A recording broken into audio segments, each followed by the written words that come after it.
Hello, everyone. This is number 4, the 4th segment of my interview with Elon Musk, where we explore how the richest man in the world relaxes, how he decompresses when he is not overseeing companies or Doge right now, right, and federal employees.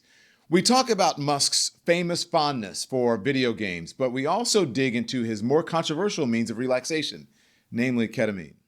My questions seem to rattle Musk, despite him previously talking publicly about his use of the drug, which is why I felt it was important to ask. He had already spoken about it. Here's the interview. Let's talk now about a little bit more about everything, well, including Tesla, SpaceX, Tesla. You got a lot of lawsuits. You've got X.com. You got a lot going on. How do you relax? Well, I relax. I spend time with my kids, my friends, and I, think somewhat of a nerd technologist. So I like playing video games. So I'll play video games with friends online. Which one? Lately I've been playing Diablo, but I've played almost all the games over the years. A long time ago, I was like semi-pro good at Quake. This is really dating me because we're talking about like more than 25 years ago.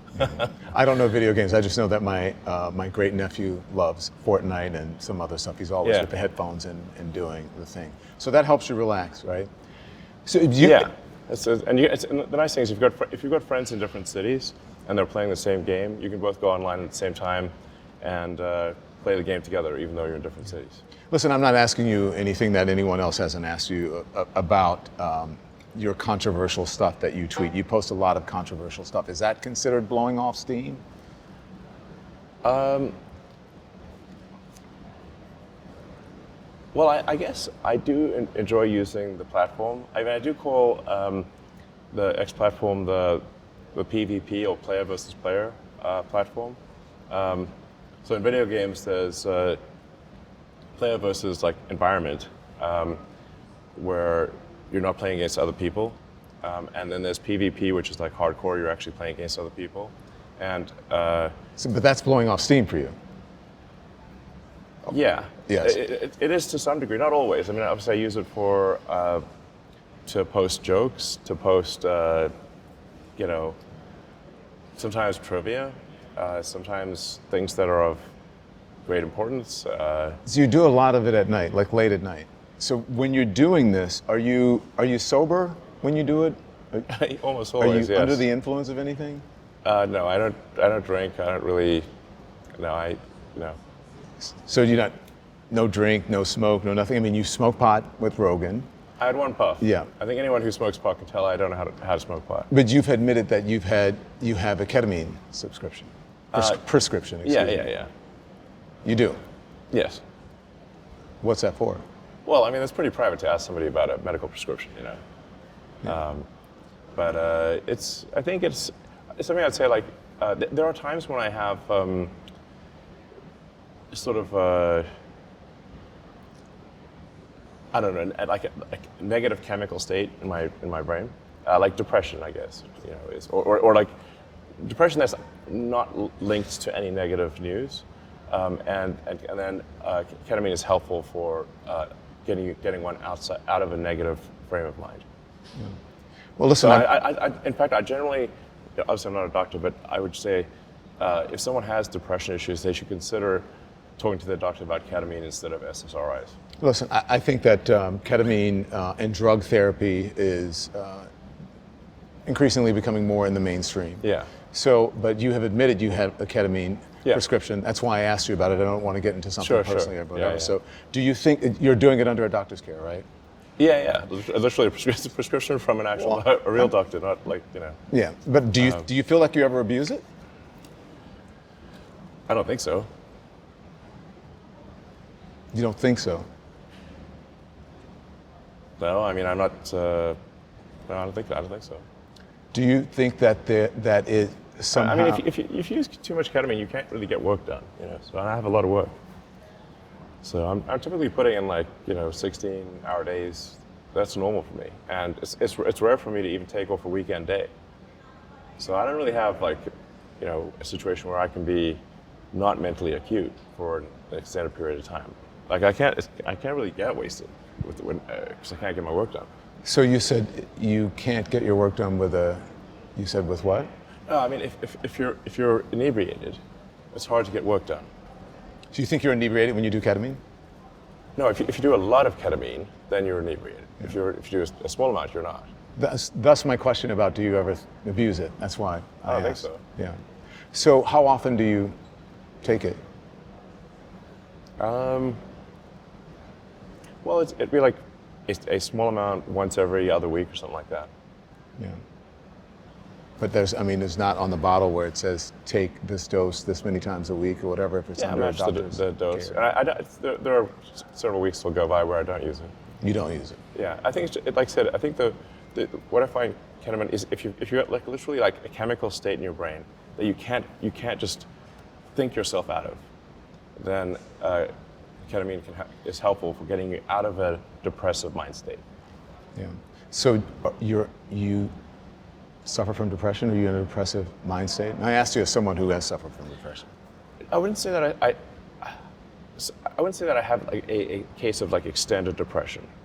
It's just once in a while I get into a negative sort of chemical mind state. Once in a while, it's not a common thing, but once in a while it does happen. Where do you think that comes from? I think it's just genetic, basically. You think it's just genetic history? I think so. Yeah. I mean, some people are just wired to be happy all the time. Some are unfortunately wired to be sad a lot of the time. And in my case, I'm generally pretty positive and optimistic.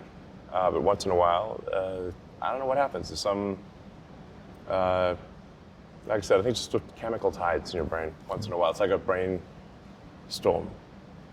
Yeah.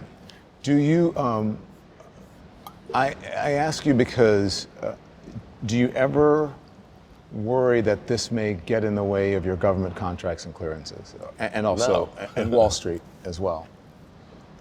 Well, from a standpoint of Wall Street, what matters is execution. You know, are you building value for investors? And Tesla is worth about as much as the rest of the car industry combined, from nothing. So that's pretty good. As I mentioned, we had the best-selling car on Earth last year. So from an investor standpoint, if there is something I'm taking, I should keep taking it. Why do you say that? Because the performance has been very good. Yeah. So you're not concerned about about Wall Street, about government clearances, about any contracts, any of that? No. Yeah. And like when I had that one puff on the Joe Rogan show, that even though pot is legal in California, it's actually not legal federally, and so I actually had to do 3 years of random drug testing. They would literally call me up at random, and then an approved drug tester would come and drug test me. Yeah. And they never found anything ever. Yeah. The one time I was worried about it was I was with some friends doing some music stuff at the Jim Henson Studios in LA, which are really cool studios. But I think there's like a lot of ambient drugs there. Yeah. So I was like, man, is this going to pick up like ambient drugs from the HVAC system or something? But that was fine too. It was totally clean. That didn't happen. I'm sure you read the Wall Street Journal story and other stories about your drug use or alleged drug use. There's no drug use? None of that is true? What is being written about you? I don't read the Wall Street Journal. I'm aware that they wrote a bunch of articles. I believe they cited no sources, which really caused me to question their journalistic integrity. Yeah. They're not the only ones who've written about that. I mean, Don, how many articles are there written about me every week? Yeah. I couldn't even read them all if I wanted to. Yeah. And how many of them are actually accurate? Very few. Yeah. Have you talk about your ketamine use and depression, you also have said, and the reason I should say, the reason I mentioned the ketamine prescription on the X platform was because I thought maybe this is something that could help other people. That's why I mentioned it. Yeah. Well, in that vein, I mean, have you ever been formally diagnosed with anything for either depression or you've said something about Asperger's, about being on the spectrum. Have you ever been formally diagnosed with any of that? I think we're getting a little too personal here. How so? Why do you think I'm getting personal? These are things that you've discussed before. Well, let's move on. Okay. You don't want to talk about that.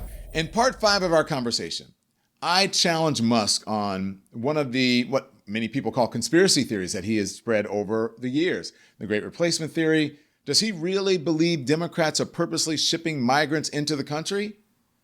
Stay tuned for the next segment, segment 5. Thanks everyone for watching. Your support means the world to us. So make sure you hit the like button and you subscribe to our channel to make sure that you never ever miss a video. We're live every day, 10 a.m. Eastern time. We drop even more content at 2 p.m. Eastern and 5 p.m. Eastern. And if you want more Don Lemon Show content, we'd love for you to become a member of the Lemon community, where you will receive access to special community posts. You'll get exclusive content and members-only live shows. So head over to our channel page or click the join button on this video. Again, thank you for watching. We appreciate your love and your support, and we will see you next time.